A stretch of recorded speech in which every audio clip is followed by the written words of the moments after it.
Kerry, pull off the couch, get comfy. Welcome to the World for another week. And Chris, look, the best news I've heard all year. Paris Hilton's finally in jail. Absolutely. The slapper is in the slammer, put away for driving offences. And, of course, back home here, funnily enough, it looks like Channel 7's news boss, Peter Meakin, could also be locked up for driving offences. And, gee, Rui, I reckon it's a pity they can't share a cell together. Because, I mean, Paris is just Meakin's type. Exactly. She's a dumb bimbo airhead. He would sign her up to host Today Tonight in no time. Perfect. Did you see also John Howard was very much in election mode at his party's big federal council meeting on the weekend? Yeah, and I can't believe people are saying that Howard's looking tired and out of ideas. I mean, this was Howard's election pitch back in 2004. This election, ladies and gentlemen, will be about trust. Who do you trust? Who do you trust? Who do you trust? Now, here he is last weekend. He's a completely new man. The question I pose to the Australian people, quite directly, is this: who do you trust?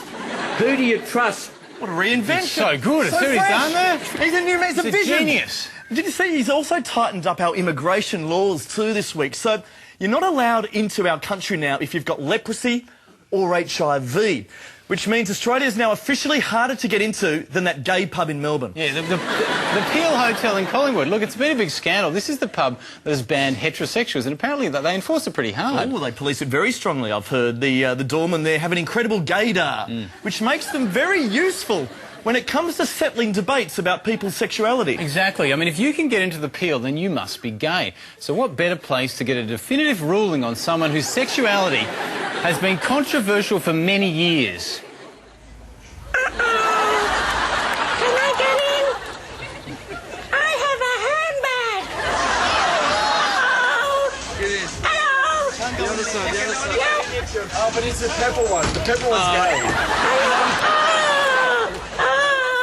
What's your gaydar say? Okay.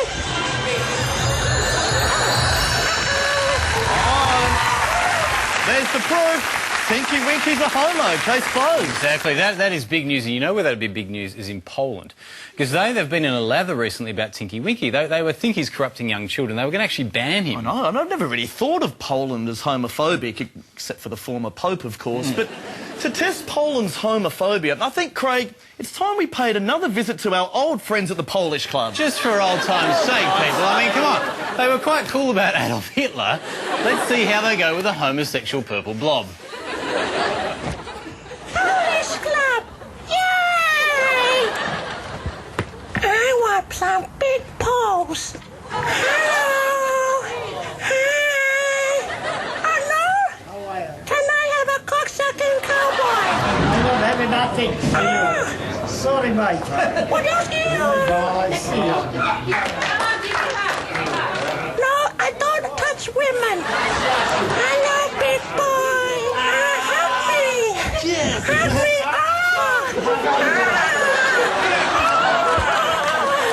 Not my purple hair.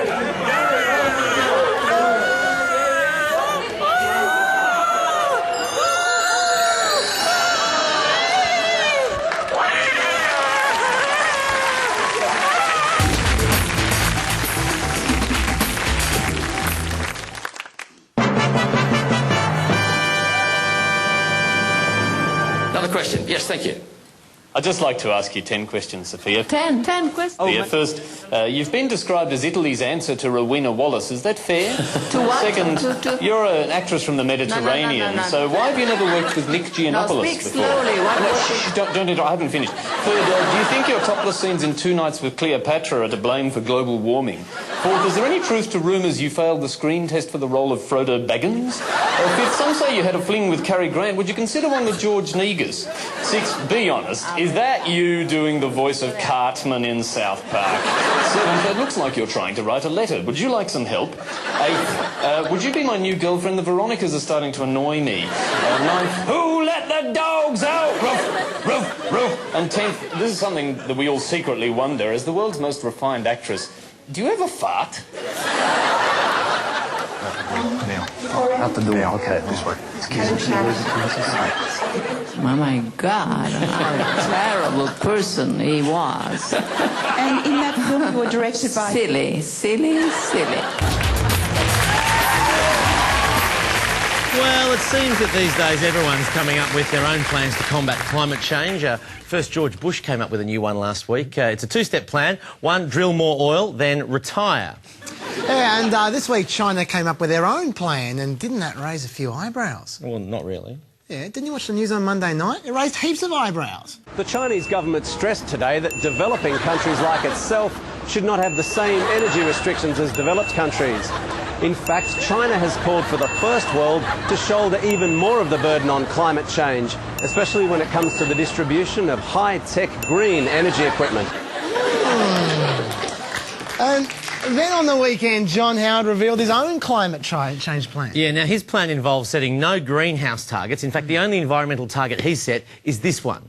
No, he doesn't like Garrett's plan at all, does he? No. Well, I reckon they both need to do is have a look at my plan. The Licciardello plan. That's right, because there's one obvious producer of carbon dioxide that no one is talking about, and it's about time someone did something about it.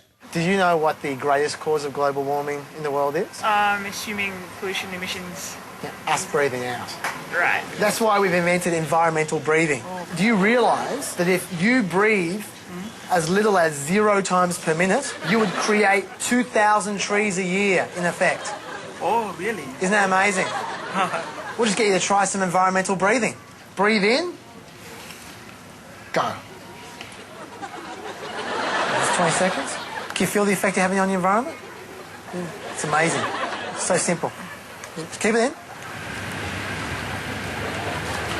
Can you feel the difference you're making to the environment at the moment? A bit longer. No, hold in. You're doing really well.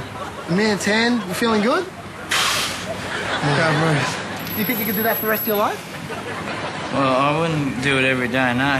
Holding your breath isn't for you. Big air restriction units. All you do is simply put this air restriction tube over your head, and it automatically stops the carbon dioxide being released into the air. You just let it sit like that. This actually purifies the air while you're breathing it. Can you tell? It's a lot clearer. Yeah. Making me a little bit dizzy. It's a rush of adrenaline because you're helping save the environment. Are you feeling that rush? Yeah, I am a bit actually. Yeah. It's a good feeling, isn't it? Yeah. Okay, well, let me try something that you might like a bit more then. We've got what we call here an air processing system. This new technology actually turns the carbon dioxide you breathe out into oxygen. Isn't that amazing? Well, sounds amazing. It's very inconvenient. Why'd you say that for? Because I have a tree in my face. This doesn't work for you. The ultimate solution for this. How's that working for you? It's a little bit uncomfortable, I would say.